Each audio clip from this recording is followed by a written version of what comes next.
iyo baba abanyabwenge baba bamenye ibi, baba bitaye ku iherezo ryabo.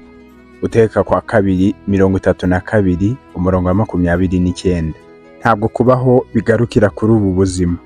Ubuzima hano ku isi ni nk'imyitozo y'abakinnyi bitegura kwerekana igitaramo. Uzamara igihe kinini hakurya y'urupfu mu buzima bw'iteka kuruta igihe uzamara hano ku isi. Hano ku isi ni mu rwambariro, nko mu ishuri ry'ikiburamwaka aho witoza kuzabaho ubugingo bw'iteka. Ni imyitozo ibanziriza umukino nyakuri, ni ukwishyushya mbere y'amasiganwa nyirizina. Ubu buzima ni umwiteguro w'ubugingo bw'iteka.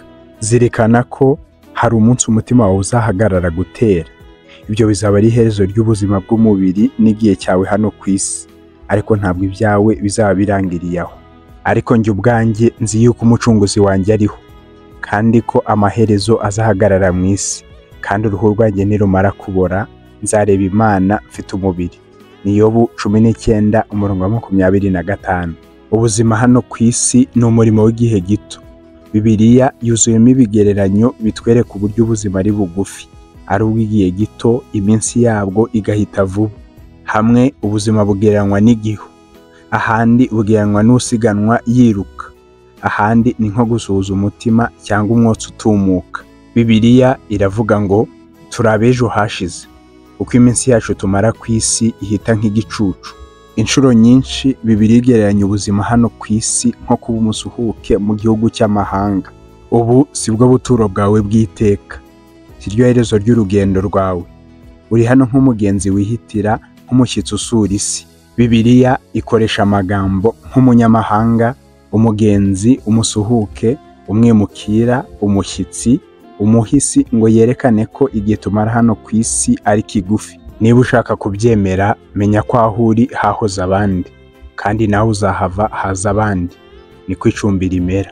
Ucumbitse ntabwo aba atuye, kandi ntabwo aba atuje, ahubwo agira intego n'imigambi yo kugera aho azatura. Iyo umuntu afite intego bimutera kugira umurava. Nta kintu gishobora kukongera intege nko kugira intego isobanutse. Iyo abantu babuze intego ntibashobora gushishikara. Iyo udafite iyo ujya no kubyuka ubwabyo bihinduka umuruho. Akenshi ikitunaniza kikatumaramo imbaraga, kikatubuza umunezero, si akazi kenshi, ahubwo ni akazi katagira icyo kagamije. Ni koko muri ubu buzima abantu benshi bagira intego, ariko intego zose si zimwe. Niyo mpamvu abantu benshi bamara ubuzima bwabo ku isi bagerageza gusiga umurage ku isi. Iyo niyo ntego yabo. Bahora bashaka ikizatuma bahora bibukwa nibava ku isi. Ibyo si bibi, ariko ku iherezo rya byose ikizagira icyo kimara si ibyo abantu bazaba bavuga ku buzima bwawe, n'ibyo Imana izavuga. Icyo kenshi abantu batabona ni uko ibyo twageraho byose haza abandi bakabirenza. Ubikirangirire mu mikino, ejo hakaza undi akakurenza. Uramenyekana, ejo ukibagirana. Kandi n'ibyiza abantu bakuvugaho bigeraho bikamenyerwa. Akiri muri kaminuza, witwa James Dobson yari yarihaye intego yo kuzaba uwa mbere, agatwara igikombe mu mukino w'amarushanwa ya tennis. Intego ye ayigeraho, akajya yumva afite ishema kuko igikombe yatsindiye cyari gitatse ahagaragara mu ishuri.